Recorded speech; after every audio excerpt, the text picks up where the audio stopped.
The service is pretty good. It's definitely better, but I think they need to put more trains on, because I tried to get a train in from Whitchurch, which is only like 3 miles out, and trains were cancelled yesterday, and it's always really difficult to get on the train because it's busy, overly busy.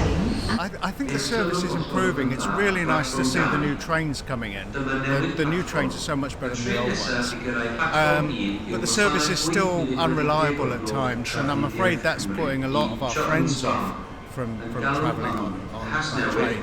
You know, we think it's important not to use the car, but unfortunately the unreliability of the service lets it down sometimes. And talking of which, I've got to go and get the train now. I would like more lines to be brought back. The new trains are very nice. So we've been out on the network today chatting to customers about the Transport for Wales services, about their frustrations with the network at the moment. The main ones being overcrowding the trains, train reliability and delays. We totally understand where our customers are coming from. We've got a lot of engineering works going on across the whole of the network at the moment. We've also got a train shortage because our Class 175 train, one model train, is going through a whole maintenance programme.